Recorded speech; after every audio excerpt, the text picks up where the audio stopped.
Well, here's a look in my old shed. That's what's called the electronics bench, but this old shed has a lot of junk in it. Some of it's usable. A lot of this stuff came with me from the UK in the year 2000.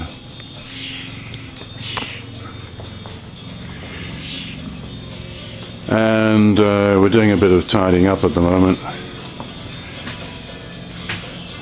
which is a bit of a joke because it's a bit of a mess.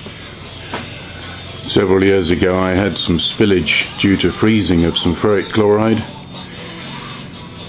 and the fumes from the ferric chloride caused a lot of rust, which was most unfortunate.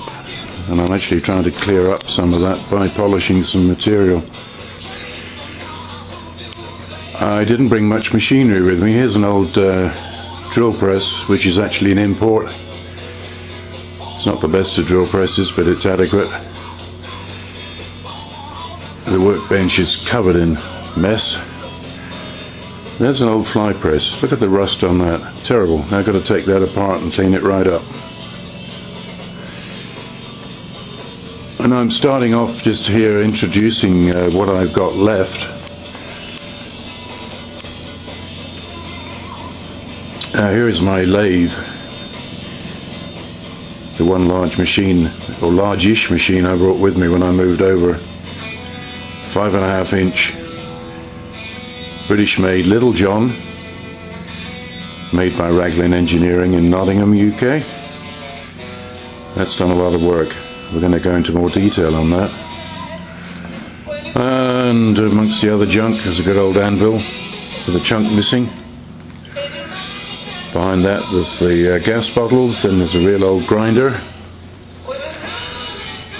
And then beyond that, covered in junk, is what's meant to be a welding table, underneath which is a 200 amp stick welder. And then you have to keep the bike in here. It's the only place I can keep it. And this load of junk is basically pieces of material of all sorts, complete with junk. Now, just to concentrate on the lathe, just to give you a little bit of a heads up on what the machine's like. Basically, a lathe is a lathe. Incidentally, the video camera I use is not very high quality, so I apologise for slightly poor definition. But starting in here with just a quick run through of the machine,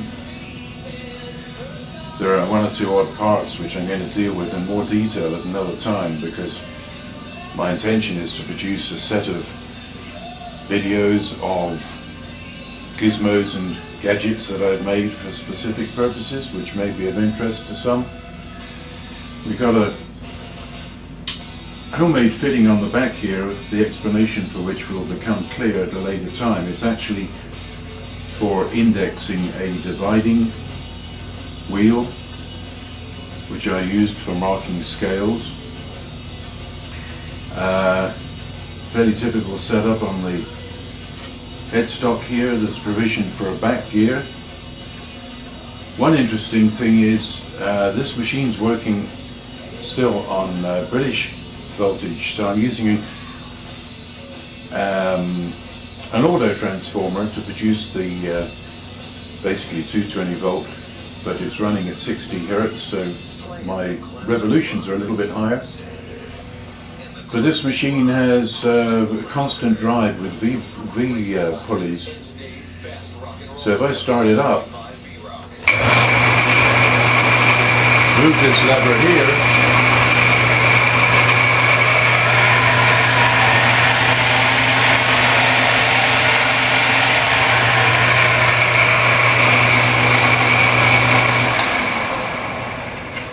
you can see it's constantly variable speed.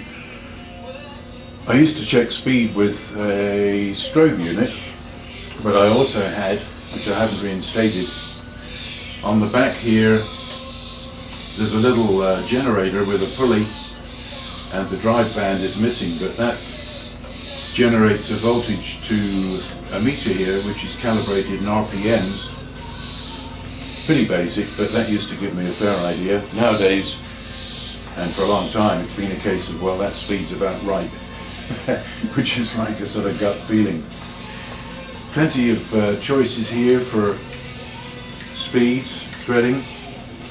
It is possible by changing some of the gears to actually do a metric thread, but for the most part this is set up for imperial, normal inch. 4-jaw chuck in there at the moment. Pretty standard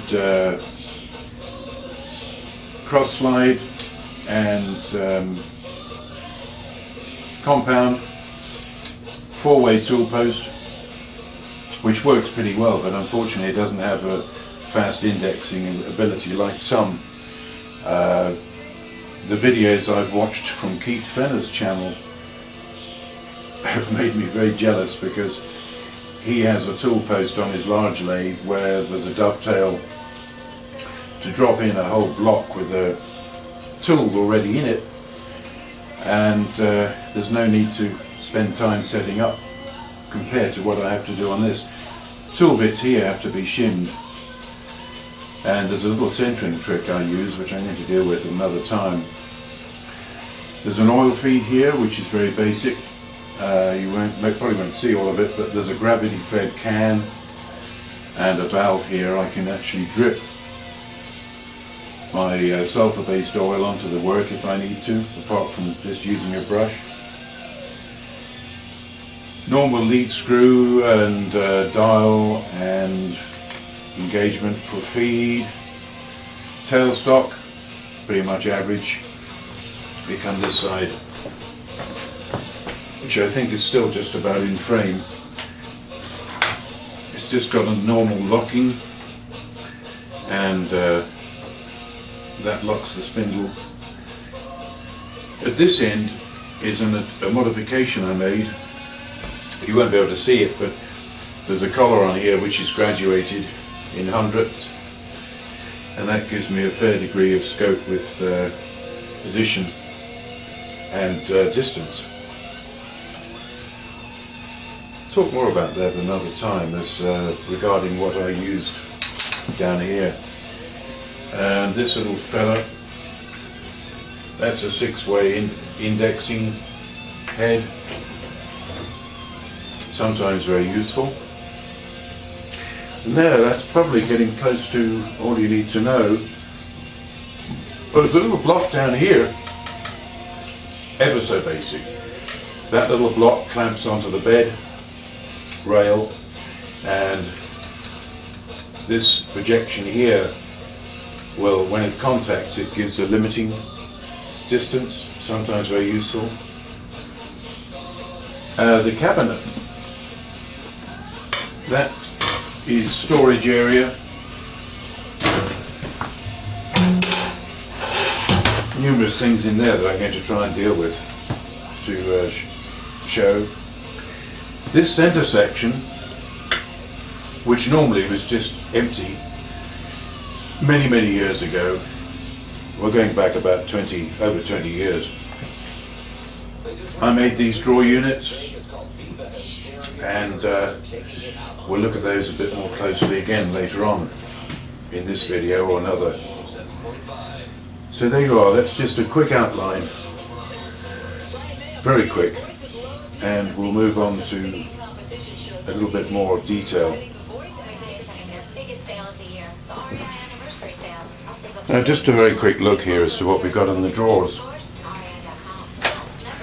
which is not very exciting. There's actually tucked in the top here is an old tap and die set. Bear in mind that the work I used to do in the UK, which was very small scale, was, although I used metric, a lot of what I used was the old British threads, such as Whitworth, BSF, BA, all sorts of strange threads which most people here wouldn't have to bother with. The top drawer there, assorted wrenches and bits and pieces. I keep using the word bits and pieces because I'm not that organised, but this number 2 drawer is tool bits and boring bar holders for the most part. And here we've got drills and centre drills, 1 or 2 centres. Fourth one, this is a little bit more interesting, and there are 1 or 2 things here which I'm going to deal with at a later time. Simple stuff, squares, wigglers, measuring stuff, and this is some bits and pieces with, this is an interesting item. That's a shell end mill which I used early on to good advantage to be able to make a V in a block. We'll deal with more on that later. This is measuring drawer, micrometers, calipers, spare dial indicator, and then a whole load of reamers. Not as many as I would like, never have always the size I want. Now we're getting down to the bottom. This is a heavy drawer. This is assorted mandrels, clamps, bolts, general things, chuck jaws, more chuck jaws in here, 1 or 2 special items which I'm going to deal with in another video, and finally at the bottom here, a set of collets. Talking about the collets, by the way, before I finish this section, let me come over here. This machine never had a collet and drawbar set up. I got the collet separately and made the drawbar you see here. There's the wheel for tightening. This goes through the spindle, which the spindle is about 1 1/16", so this inch material just goes through. Collet here in the end, the expansion collar, and that works very well. One of the many things that were made to extend the usefulness of the machine. Okay, that's probably about it for the introductory stuff.